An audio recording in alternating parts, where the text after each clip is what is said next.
agradecer aqui a oportunidade da gente ter esse diálogo ao ministro Guido. Primeiro, um agradecimento direto.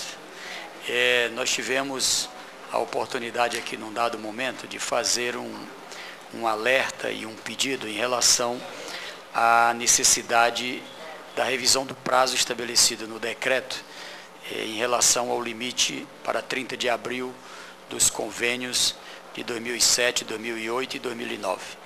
E sei do papel de Vossa Excelência como ministro da Fazenda, que tem que cuidar de equilibrar as obrigações da União e, ao mesmo tempo, com o Caixa, e sei que foi decisivo a sua posição para que a presidente Dilma tomasse essa decisão junto com a ministra Miriam Belchior. Então, um agradecimento, porque eu creio que com a prorrogação, o reconhecimento dos convênios de 2007 e 2008, permitindo que as obras que tinham iniciado pudessem prosseguir, e a de 2009 tivesse a oportunidade até junho de começar, a gente tem um ganho muito grande por conta de que uma burocracia já foi vencida. O apelo que eu faço é apenas para que haja aí uma calibragem na liberação dos recursos, para que a gente não tenha novamente um questionamento lá no final de junho, por falta, né, das condições da liberação dos recursos, especialmente no de 2009, ou seja, porque tem que ter a medição, tá certo? Pelo que está no decreto, tem que ter a medição reconhecida para isso e, com base nela, a liberação do financeiro. Bom, eu quero aqui também parabenizar. Eu sou um daqueles que tenho muita alegria de vê-lo como ministro da Fazenda. Veja, eu acho que a posição dessa comissão aqui hoje, presidente, eu quero dizer isso sem atingir, né, quem é governo ou quem é oposição, mas acho que a própria forma como a oposição reagiu nessa própria audiência mostra a importância da fala que Vossa Excelência fez hoje aqui. E não é uma fala só para esta comissão, é uma fala para o Brasil. Inflação é algo perigoso porque muitas vezes o simples sentimento, a simples percepção, ela ajuda muitas vezes num crescimento até artificial. E desde o começo Vossa Excelência afirmava nas reuniões com 10 ou com 1000, sempre colocava a segurança em relação às medidas que estavam tomando. Primeiro, como já foi repetido aqui, eu não vou alinhavar, mas de não ter um cartucho só para tratar do problema. Ou seja, de poder tratar não só lá na política do juro, que tem outros interesses que eu sei que pressionam para que se jogue peso lá, tem outros interesses, tem especuladores, tem, enfim, muito outros interesses em jogo, e Vossa Excelência pensou no povo brasileiro.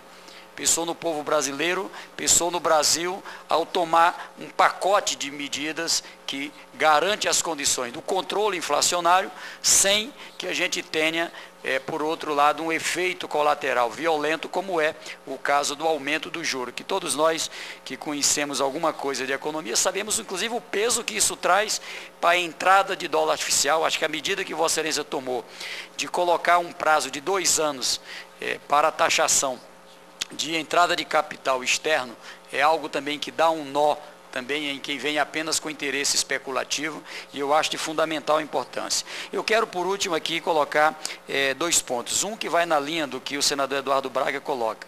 Eu creio que a gente precisa ter um olhar para, vamos ter o desenvolvimento, ter o crescimento, mas ter um olhar para que o Brasil possa crescer, e esse era uma das grandes lutas do presidente Lula, e tenho certeza do compromisso da presidenta Dilma, em todas as regiões. Ou seja, o Brasil, para crescer em todas as regiões, é preciso algo agora nessa fase ainda mais trabalhosa, que é ver exatamente qual o potencial que tem, não só cada região, mas inclusive cada estado. Qual é o potencial que nós temos no Mato Grosso do Sul, no Amazonas? Qual é o potencial que tem no Piauí?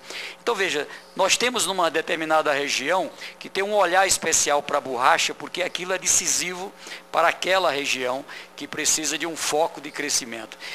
E a outra, veja, na política de exportação, além da borracha, grãos, minérios, enfim, há um conjunto de produtos que, se a gente tiver alguma medida que possa, de um lado, favorecer o parque industrial interno e a condição de competitividade, nós vamos deixar de estar exportando apenas grãos e sim produto industrializado da soja, do algodão, enfim, de um conjunto de outros produtos. Eu sei que é trabalhoso, mas eu creio que a equipe econômica pode perfeitamente se debruçar nessa fase sobre isso. E ainda em relação a 2 pontos que eu considero importantes. Eu acho que a gente vai ter que, nessa fase, eu acho que tem que ser esse ano, ter um sinal claro do governo federal em relação à reforma tributária. Eu era governador quando se produziu essa proposta que está aqui, uma proposta ousada, corajosa, e basicamente por conta de uma discussão de 1, 2, 3, 5 estados, a gente não chegou ao entendimento. O Ministério chegou, inclusive, a colocar as condições de garantia que qualquer desequilíbrio que tivesse em um dos estados, nós teríamos a compensação.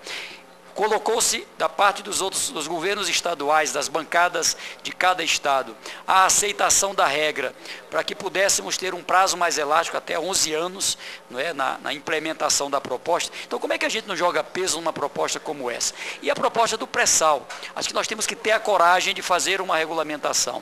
É um recurso novo, que acho que bem regulamentado, vai contribuir para a capacidade de investimento da União, em áreas que a União precisa muito, e permite, de novo, uma capacidade de investimento dos estados e municípios. Então eu queria aqui com essas palavras parabenizar a Vossa Excelência, a equipe e dizer que estamos juntos aqui. Ou seja, a proposta que for apresentada nessa direção, estaremos aqui prontos para defender e apoiar. Muito